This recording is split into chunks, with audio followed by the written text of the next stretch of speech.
नमस्कार दोस्तों, आर्थिक समीक्षा 2021 और 22 की मुख्य बातें। केंद्रीय वित्त एवं कॉर्पोरेट कार्य मंत्री श्रीमती निर्मला सीतारमण ने सोमवार को संसद में आर्थिक समीक्षा 2021-22 पेश की।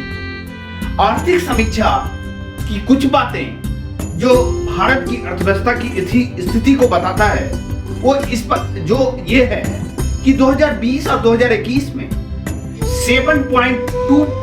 7.3% की गिरावट के बाद 2021-22 में भारतीय अर्थव्यवस्था के 9.3% पहले अग्रिम अनुमान के अनुसार बढ़ने का अनुमान लगाया गया।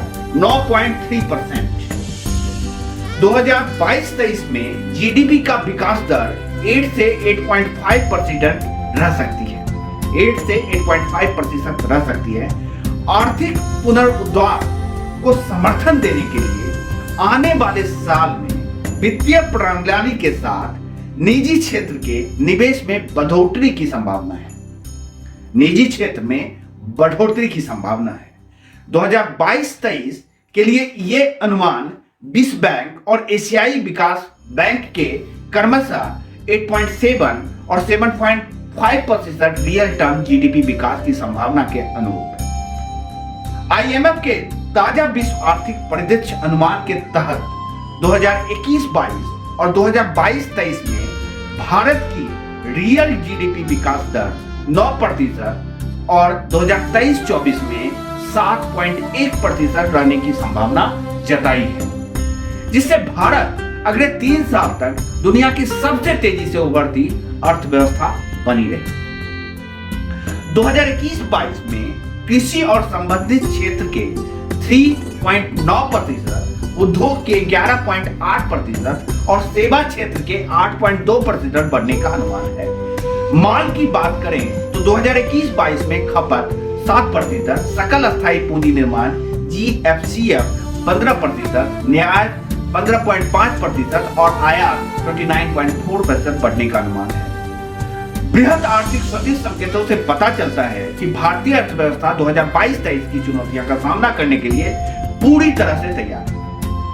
ऊंचे विदेशी मुद्रा भंडार, टिकाऊ प्रत्यक्ष विदेशी निवेश और निर्यात में वृद्धि के संयोजन से 2022-23 में वैश्विक स्तर पर तरलता में संभावित कमी के खिलाफ पर्याप्त समर्थन देने में सहायता मिलेगी।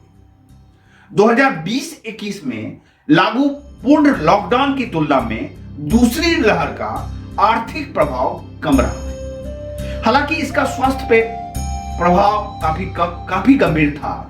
भारत सरकार की विदेश और विशेष प्रक्रिया में समाज के कमजोर तबके और कारोबारी क्षेत्र को प्रभावित होने से बचाने के लिए सुरक्षा जाल तैयार करना, विकास दर को गति देने के लिए पूंजीगत व्यय में खासी बढ़ोतरी और टिकाऊ दीर्घकालीन विस्तार के लिए आपूर्ति के क्षेत्र में सुधार शामिल रहे।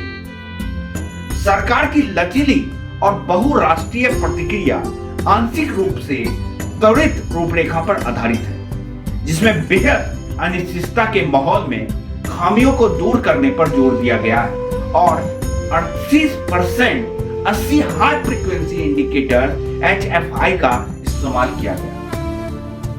राजकोष मजबूत होने की संभावना भी निर्मला सीतारमण ने बताया। 2020-21, 2022 बजट अनुमान 2020 और 2021 के अंतरिम आंकड़ों के तुलना में 9.6% की अनुमानित वृद्धि की तुलना में केंद्र सरकार की राजस्व प्राप्तियां अप्रैल-नवंबर 2021 67.2% तक बढ़ी है। सालाना आधार पर अप्रैल-नवंबर 2020 और 2021 के दौरान सकल कर राजस्व में 50% से ज्यादा की बढ़ोतरी दर्ज की गई। यह 2019-2020 के महामारी से पहले के स्तरों की तुलना में भी बेहतर प्रदर्शन। अप्रैल-नवंबर 2021 के दौरान बुनियादी ढांचे में से जुड़े क्षेत्र पर जोर के साथ पूंजी ब्याज में सालाना आधार पर 13.5% की बढ़ोतरी दर्ज की। टिकाऊ राजस्व संग्रह और एक लक्षित व्यय नीति से अप्रैल-नवंबर 2021 के दौरान राजकोषीय घाटों का बजट अनुमान 46.2% के स्तर पर सीमित रखने में सफलता मिली। कोविड-19 के चलते उधारी बढ़ने के साथ 2020-21 में केंद्र सरकार का कर बढ़कर जीडीपी का 59.3% हो गया, जो 2019 और 2020 में जीडीपी के 39.1% के स्तर पर था। हालांकि अर्थव्यवस्था में सुधार के साथ इसमें गिरावट आने का भी अनुमान उन्होंने जताई। बाहरी क्षेत्र जो है उसके बारे में भी हमारे वाणिज्य मंत्री ने बताया कि भारत के वाणिज्यिक निर्यात और आयात में दमदार वापसी की और चालू वित्त वर्ष के दौरान यह कोविड से पहले के स्तरों से ज्यादा हो गया। पर्यटन से कमजोर राजस्व के बावजूद प्राप्तियां और भुगतान के महामारी से पहले के स्तरों पर पहुंचने के साथ सकल योजनाओं में अच्छी बढ़ोतरी दर्ज की गई। विदेशी निवेश में निरंतर बढ़ोतरी, सकल बाहरी वाणिज्य उधारी में बढ़ोतरी, बैंकिंग पूंजी में सुधार और अतिरिक्त विशेष निकासी अधिकार SDR आवंटन के दम पर 2021-22 की पहली छमाही में सकल पूंजी प्रभाव बढ़कर $65.6 बिलियन हो गया है। $65.6 बिलियन हो गया है। सितंबर 2020-21 के अंतर्गत और अंत तक एक साल पहले $556.8 बिलियन की तुलना में भारत का बाहरी कर्ज बढ़कर $593.1 बिलियन हो गया। इससे IMF द्वारा अतिरिक्त SDR आवंटन के साथ ही ज्यादा वाणिज्यिक उधारी के संकेत मिलते हैं। 2020, 2021 और 2022 की पहली छमाही में विदेशी मुद्रा भंडार $600 बिलियन के ऊपर निकल गया और यह 31 दिसंबर 2021 तक $633.6 बिलियन के स्तर पर पहुंच गया। नवंबर 2020-21 के अंत तक चीन, जापान, स्विट्जरलैंड के बाद भारत चौथा ज्यादा विदेशी मुद्रा भंडार वाला देश था। मौद्रिक प्रबंधन तथा वित्तीय मध्यस्थता प्रणाली के तहत उन्होंने बताया कि प्रणाली में तरलता अवशेष रही। 2020 और 2021-22 में भारतीय रिजर्व बैंक ने 4% पर बनी रही। भारतीय रिजर्व बैंक ने और अधिक तरलता प्राप्त करने के लिए G-SEC अधिग्रहण कार्यक्रम तथा सामाजिक दीर्घकालीन रेपो संचालन जैसे विभिन्न कदम उठाए। वाणिज्य बैंकिंग प्रणाली द्वारा अच्छी तरह महामारी के आर्थिक झटकों को दूर कर दिया। 2021-22 में वार्षिक आधार पर ऋण वृद्धि अप्रैल 2021 के 5.3% से बढ़कर 31 दिसंबर 2021 तक 9.2% हो गई है। अनुसूचित वाणिज्य बैंकों SCB का कुल अनुपातक अग्रिम अनुपात 2017-18 अंत के 11.2% से घटकर सितंबर 2021 के अंत में 6.9% हो गया है। उन्होंने यह भी बताया कि समान अवधि के दौरान शुद्ध अनुपातक अग्रिम अनुपात 6% से घटकर 2.2% हो गया है। अनुसूचित वाणिज्य बैंकों का पूंजी जोखिम भरांक परिसंपत्ति अनुपात 2013-14 के 13% से बढ़ते हुए सितंबर 2020-21 के अंत में 16.54% रहा, जबकि सितंबर 2020-21 में समाप्त होने वाले अवधि के लिए सार्वजनिक क्षेत्रों के बैंकों के लिए परिसंपत्तियां पर रिटर्न और इक्विटी पर रिटर्न सकारात्मक बना रहा। निर्मला सीतारमण ने यह भी बताया कि पूंजी बाजारों के लिए असाधारण वर्ष निर्धारित हुआ। अप्रैल से नवंबर 2021 में 75 प्रारंभिक सार्वजनिक निगम IPO से 79,066 करोड़ रुपए उगाए, जो पिछले एक दशक में किसी भी वर्ष में सबसे अधिक है। 18 अक्टूबर 2021 को सेंसेक्स और निफ्टी 61,766 तथा 18,477 की ऊंचाई पर पहुंच गए। प्रमुख उभरती बाजार अर्थव्यवस्था में भारतीय बाजारों ने अप्रैल से दिसंबर 2021 में समकक्ष बाजारों में किसके अनुसार और उसके बराबर से अच्छा प्रदर्शन किया है। वाणिज्य मंत्री ने मूल्य तथा मुद्रास्फीति के बारे में बताया कि औसत शीर्ष सीपीआई संयुक्त मुद्रास्फीति 2021 और 2022 अप्रैल दिसंबर में सुधरकर 5.2% हुई है, जबकि 2021 की इसी अवधि में यह 6.6% थी। खुदरास्फीति में गिरावट खाद्य मुद्रास्फीति में सुधार के कारण ही आई है। उन्होंने बताया कि 2021 और 2022 अप्रैल से दिसंबर में औसत खाद्य मुद्रास्फीति 2.9% से निम्न स्तर पर रही, जबकि पिछले वर्ष की समान अवधि में यह 9.9% हो गई थी। वर्ष के दौरान प्रभावी आपूर्ति प्रबंधन में अधिकतर आवश्यक वस्तुओं की कीमतों में नियंत्रण रखा गया है। दालों और खाद्य तेलों में मूल्य वृद्धि नियंत्रित करने के लिए सक्रिय कदम उठाए गए हैं। सेंट्रल एक्साइज में कमी तथा बाद में अधिकतर राज्यों द्वारा वैल्यू एडेड टैक्स में कटौतियों से पेट्रोल तथा डीजल की कीमतों में सुधार लाने में मदद मिली है। सेंट्रल एक्साइज की कमी तथा बाद में अधिकतर राज्यों द्वारा वैल्यू एडेड टैक्स में कटौती से पेट्रोल तथा डीजल की कीमतों में भी सुधार लाने की मदद मिली है। थोक मूल्य सूचकांक WPI पर आधारित थोक मुद्रास्फीति 2021 और 2022 अप्रैल से दिसंबर के दौरान 12.5% बढ़ी। ऐसा इसलिए हो पाया क्योंकि पिछले वर्ष में निम्न आधार थे, आर्थिक गतिविधियों में अत्यधिक तेजी आई, कच्चे तेल के अंतर्राष्ट्रीय कीमतों में भारी वृद्धि तथा अन्य आयातित वस्तुओं का उच्च माल ढुलाई लागत के अनुसार CPIC तथा WPI मुद्रा के बीच में अंतर आई। मई 2020 में यह अंतर शीर्ष पे था, 9.6% रहा, लेकिन इस वर्ष में खुदरा मुद्रास्फीति के दिसंबर 2020-21 के थोक मुद्रास्फीति के 8.2% के नीचे आने से इसके अंतर में उलटफेर हुआ है। इस अंतर की व्याख्या निम्नलिखित पॉइंट से उन्होंने बताया कि कैसे और किस कारण से ये अंतर हुआ और क्या कारण हुआ। तो निर्मला सीतारमण ने, हमारे वाणिज्य मंत्री ने बताया कि इसका मेन कारण ये है कि बेस प्रभाव में अंतर हुआ, दो सूचकांकों के स्कोर तथा कवरेज में अंतर आया, मूल्य संग्रह हुए और कवर की गई वस्तुएं अत्यधिक हो गई। वस्तु भारों में अंतर और कवर की गई वस्तुओं में और वस्तु भारों में अंतर तथा आयातित कर्जों मार्गों की कीमत ज्यादा होने के कारण WPI आधारित मुद्रास्फीति संवेदी हो जाती है।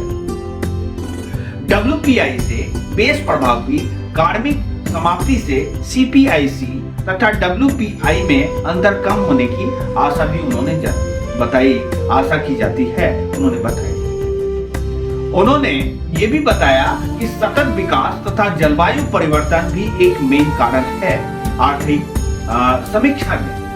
तो सतत विकास तथा जलवायु परिवर्तन के क्षेत्र में NITI Aayog SDG sustainable development goals India सूचकांक तथा डैशबोर्ड पर भारत का समग्र स्कोर 2020-21 में सुधरकर 66 हो गया, जबकि यह 2019-20 में और 60 तथा 2018-19 में 57 था। फ्रंट रनर 65 से 99 स्कोर की संख्या 2020-21 में 22 राज्यों तथा केंद्र शासित प्रदेशों में बढ़ी, 2019-20 में ये केवल 10 ही थी। नीति आयोग पूर्वोत्तर क्षेत्र जिला SDG सूचकांक 2021-22 में पूर्वोत्तर भारत में 64 जिले फ्रंट रनर और 39 जिले परफॉर्मर रहे। भारत विश्व में 10वां सबसे बड़ा वन क्षेत्र वाला देश हो गया है। 2020-21 भी 2010 से 2020 के दौरान वन क्षेत्र वृद्धि में 2020 में भारत का विश्व में तीसरा स्थान रहा। 2020 में भारत के कुल भौगोलिक क्षेत्र में कवर किए गए वन 24% रहे, यानी विश्व के कुल वन क्षेत्र का 2%। अगस्त 2020-21 में प्लास्टिक कचरा प्रबंधन नियम 2020-21 अधिसूचित किए गए, जिसका उद्देश्य 2020-22 तक सिंगल यूज प्लास्टिक को समाप्त करना है। प्लास्टिक पैकेजिंग के लिए विस्तारित उत्पादक दायित्व पर प्रारूप नियम अनुसूचित किया गया। गंगा तथा उसके सहायक नदियों के तटों पर अत्यधिक प्रदूषणकारी उद्योग जीपीआई की अनुपालन स्थिति 2017 के 39% से सुधर कर 2020 में ये 81% हो गई। उत्सर्जित अपशिष्ट में 2017 के 349.13 मिलियन लीटर दैनिक एमएलडी से 2020 में 280.20 एमएलडी की कमी आई है। प्रधानमंत्री ने नवंबर 2021 में ग्लासगो में आयोजित पक्षों के 20वें सम्मेलन सीपीओ 226 के राष्ट्रीय वक्तव्य के हिस्से के रूप में उत्सर्जन में कमी आने के लिए 2030 तक प्राप्त किए जाने वाले महत्वपूर्ण लक्ष्यों की भी घोषणा की थी। एक शब्द लाइफ, पर्यावरण के लिए जीवन शैली, एक शब्द लाइफ प्रारंभ करने की आवश्यकता महसूस करते हुए बिना सोचे समझे तथा विनाशकाली खपत के बदले सोचपूर्ण तथा जानबूझकर उपयोग करने का आग्रह किया गया है। वाणिज्य मंत्री, कृषि तथा खाद्य प्रबंधन मंत्री खाद्य प्रबंधन के क्षेत्र में उन्होंने बताया कि पिछले 2 वर्षों में कृषि क्षेत्र में विकास देखा गया है। देश के कुल मूल्यवर्धन जीबीए में महत्वपूर्ण 18.8% 2020-21 और 22 की वृद्धि हुई है। इस तरह 2020-21 में 3.6% की वृद्धि हुई है और 2021-22 में 3.9% की वृद्धि दर्ज की गई है। जहां तक न्यूनतम समर्थन मूल्य या एमएसपी की बात है, उसके नीति का उपयोग फसल विविधीकरण को प्रोत्साहित करने के लिए किया जा रहा है। 2014 के एमएस रिपोर्ट की तुलना में नवीकरण सिचुएशंस असेसमेंट सर्वे एसएएस में फसल उत्पादन में शुद्धियां प्राप्ति में 22.6% की वृद्धि तय हुई है। पशुपालन, डेयरी तथा मछली पालन सहित संबंधित क्षेत्रों में तेजी से उच्च वृद्धि वाले क्षेत्र में के रूप में तथा कृषि क्षेत्र में संपूर्ण वृद्धि के प्रमुख प्रेरक के रूप में उभर रहे हैं। 2019-20 में समाप्त होने वाले पिछले 5 वर्षों में पशुधन क्षेत्र 8.15% के CAGR पर बढ़ रहा है। कृषि परिवारों के विभिन्न समूहों में यह स्थायी आय का साधन रहा है और ऐसे उन परिवारों का औसत मासिक आय का ये लगभग 15% है। अब संरचना विकास, रियायती परिवहन तथा माइक्रो खाद्य उद्यमों के औपचारिकरण के लिए समर्थन जैसे विभिन्न उपायों के माध्यम से सरकार खाद्य प्रसंस्करण को सहायता देती है। भारत विश्व का सबसे बड़ा खाद्य प्रवर्धन कार्यक्रम चलाता है। सरकार ने प्रधानमंत्री गरीब कल्याण योजना PMGKY जैसी योजना के माध्यम से खाद्य सुरक्षा नेटवर्क कवरेज का और अधिक विस्तार किया है।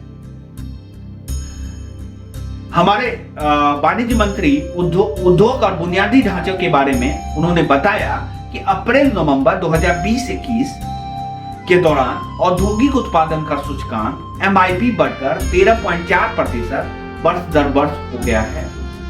यह अप्रैल-नवंबर 2020 में 15.3% था। भारतीय रेलवे के लिए पूंजीगत व्यय 2009 से 2014 के दौरान 45,980 करोड़ रुपए के वार्षिक औसत से बढ़कर 2020 और 21 में 1,55,181 करोड़ रुपए हो गए और 2020-21 में इसे 2,15,058 करोड़ रुपए तक बढ़ाने की बजट रखा गया है। इस प्रकार इसमें 2014 के स्तर की तुलना में 5 गुना बढ़ोतरी हुई है। वर्ष 2020-21 में प्रतिदिन सड़क निर्माण के सीमा को बढ़ाकर 36.5 किलोमीटर प्रतिदिन कर दिया गया है, जो 2019-20 में 28 किलोमीटर प्रतिदिन थी। इस प्रकार इसमें 30% की बढ़ोतरी दर्ज हुई है। बड़े कॉर्पोरेट के बिक्री अनुपात से निवल लाभ जो वर्ष 2021-22 की जुलाई सितंबर तिमाही में महामारी के बावजूद 10.6% के सर्वकालिक उच्च स्तर पर पहुंच गया है। आरबीआई ने रिपोर्ट दी है। उत्पादन से जुड़ी प्रोत्साहन PLI योजना के शुभारंभ से लेन देन लागत घटाने और व्यापार को आसान बनाने के कार्य में सुधार लाने के उपाय के साथ साथ डिजिटल और वस्तुगत दोनों बुनियादी ढांचों को बढ़ावा मिला है, जिससे रिकवरी की गति में मदद मिल रही है। सेवा के क्षेत्र में जीबीए की सेवाओं ने वर्ष 2021-22 की जुलाई से सितंबर तिमाही में पूर्व महामारी स्तर को पार कर लिया है। व्यापार, परिवहन आदि जैसे कंटेंट इंसेंटिव सेक्टर का जीबीए अभी भी पूर्व महामारी स्तर से नीचे बना हुआ है। समग्र सेवा क्षेत्र जीबीए में 2020-21 और 22 में 8.2% की बढ़ोतरी होने की उम्मीद उन्होंने जताई है।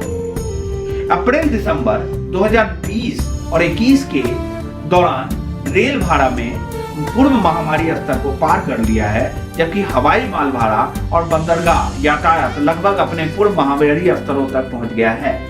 हवाई और रेल यात्री यातायात में धीरे धीरे वृद्धि हो रही है, जो यह दर्शाता है कि महामारी की पहली लहर की तुलना में दूसरी लहर का प्रभाव कहीं अधिक कम था। वर्ष 2021 और 22 की पहली छमाही के दौरान सेवा क्षेत्र ने 16.7 बिलियन अमेरिकी डॉलर से अधिक प्रत्यक्ष विदेशी निवेशक एफडीआई प्राप्त किया, जो भारत में कुल एफडीआई प्रभाव का लगभग 54% है। आईटी बीपीएम सेवा राजस्व 2020 और 21 में 194 बिलियन अमेरिकी डॉलर के स्तर पर पहुंच गया। इस अवधि के दौरान इस क्षेत्र में 1.38 लाख कर्मचारी शामिल थे। 1 करोड़ 38 लाख कर्मचारी शामिल किए गए। प्रमुख सरकारी सुधारों में आईटीबीपी क्षेत्र में टेलीकॉम विनिमयों का हटाना और निजी क्षेत्र के दिग्गजों के लिए अंतरिक्ष क्षेत्रों को खोलना शामिल है। सेवा निर्यात के 2020-21 के जनवरी-मार्च तिमाही में पूर्व महामारी स्तर को पार कर लिया और उसमें 2021-22 की पहली छमाही में 21.6% की वृद्धि हुई है। सॉफ्टवेयर और आईटी सेवा निर्यात के लिए वैश्विक मांग में इसे मजबूती आई है। भारत अमेरिका और चीन के बाद विश्व में तीसरा सबसे बड़ा स्टार्टअप इकोसिस्टम बन गया है। नए मान्यता प्राप्त स्टार्टअप्स की संख्या 2021-22 में बढ़कर 14,000 से अधिक हो गई है, जो 2016-17 में केवल 735 थी। 44 भारतीय स्टार्टअप ने 2020-21 में यूनिकॉर्न का दर्जा हासिल कर लिया है। इससे यूनिकॉर्न स्टार्टअप की कुल संख्या 83 हो गई है और इसमें से अधिकांश सेवा क्षेत्र में है। सामाजिक बुनियादी ढांचा और रोजगार 16 जनवरी 2022 तक कोविड-19 टीके की 157.94 करोड़ खुराक दी जा चुकी है। इसमें 51.39 करोड़ पहली खुराक और 66.5 करोड़ दूसरी से खुराक शामिल है। अर्थव्यवस्था के पुनरुत्थान से रोजगार सूचकांक वर्ष 2020-21 की अंतिम तिमाही के दौरान वापस पूर्व महामारी स्तर पर आ गए हैं। मार्च 2020 और 21 तक प्राप्त तिमाही अवधि श्रमक संरक्षण PFLS आंकड़े के अनुसार महामारी के कारण प्रभावित शहरी क्षेत्र में रोजगार लगभग पूर्व महामारी स्तर तक वापस आ गए हैं। कर्मचारी भविष्य निधि संगठन EPFO आंकड़े के अनुसार दूसरी कोविड लहर के दौरान रोजगारों का औपचारिकरण जारी रहा। कोविड की पहली लहर की तुलना में रोजगारों की औपचारिकरण पर कोविड का प्रतिकूल प्रभाव कम रहा है। सामाजिक सेवा, स्वास्थ्य, शिक्षा और अन्य पर जीडीपी के अनुपात के रूप में केंद्र और राज्यों का व्यय 2014-15 में 6.2% था। 2021-22 में ये बढ़कर 8.6% हो गया है। जैसा कि उन्होंने बताया कि हमारा जो बुनियादी सामाजिक सेवा है, स्वास्थ्य, शिक्षा और अन्य पर अनुपात के देश के राज्यों का व्यय 2014-15 में 6.2% था और 21-22 में यह बढ़कर 8.6% हो गया है। राष्ट्रीय परिवार स्वास्थ्य सर्वेक्षण 5 के अनुसार कुल प्रजनन दर TFR 2019 से 21 में घटकर 2 हो गई है, जो 2015-16 में 2.2 थी। शिशु मृत्यु दर IMR 5 सालों में कम शिशुओं का मृत्यु दर में कमी आई है और अस्पतालों, प्रसव केंद्रों में शिशुओं का जन्म 2015-16 की तुलना में 2019 से 21 में सुधार हुआ है। जल जीवन मिशन के तहत 83 जिले हर घर जल जिले बन गए हैं। महामारी के दौरान ग्रामीण क्षेत्रों में असंगठित श्रम के लिए बफर उत्पन्न कराने हेतु महात्मा गांधी राष्ट्रीय ग्रामीण रोजगार गारंटी योजना के निधियों का आर्थिक आवंटन भी किया जा रहा है। वित्त मंत्री 2021 और 2022 में रियल टर्म में 9.2% विकास दर का अनुमान लगाया और वर्ष 2022-23 में जीडीपी के 8 से 8.5% की दर से विकसित होने का अनुमान भी उन्होंने कहा। उन्होंने ये भी कहा कि महामारी सरकार के आपूर्ति के क्षेत्र में किए गए सुधार से अर्थव्यवस्था अस्थायी दीर्घकालीन विस्तार के लिए तैयार हो रही है। अप्रैल-नवंबर 2021 के दौरान पूंजी व्यय में सालाना आधार पर 13.5% की बढ़ोतरी हुई है। 31 दिसंबर 2021 तक विदेशी मुद्रा भंडार $633.6 बिलियन के स्तर पर पहुंचा। 2020, 22 और 23 की चुनौतियों का सामना करने के लिए हम तैयार हैं। अर्थव्यवस्था भी तैयार है। बृहद आर्थिक स्वास्थ्य संकेतों के मिल रहे हैं संकेत और राजस्व प्राप्तियों में भारी बढ़ोतरी हुई है। सामाजिक क्षेत्र में अगर हम बात करें, जैसा उन्होंने कहा कि 2021-22 बीई में जीडीपी की तुलना में सामाजिक सेवाओं पर व्यय बढ़कर 8.6% हो गया है, जो 2014-15 में 6.2% था। अर्थव्यवस्था के पुनरुत्थान के द्वारा और उनके साथ 2020-21 के अंतिम तिमाही के दौरान रोजगार के संकेतक महामारी के पहले के स्तर पर पहुंचे और वाणिज्यिक निर्यात एवं आयात के क्षेत्र में अच्छा प्रदर्शन भी दर्ज कराया, कोविड से पहले के स्तर से भी आगे हो। उन्होंने कहा कि 31 दिसंबर 2021 तक बैंक ऋण में 9.2% की बढ़ोतरी आई और 75 आईपीओ के माध्यम से 79,066 करोड़ रुपए जुटाए गए, जो पिछले दशक के किसी भी वर्ष से ज्यादा धनराशि थी। 2021-22 अप्रैल से दिसंबर में सीपीआईसी मुद्रास्फीति घटकर 5.2% रह गई थी। 2021-22 अप्रैल दिसंबर में खाद्य मुद्रास्फीति औसतन 2.9% से निचले स्तर पर पहुंच गई और प्रभावी आपूर्ति प्रबंधन से आवश्यक वस्तुएं की कीमतें काबू में रही है।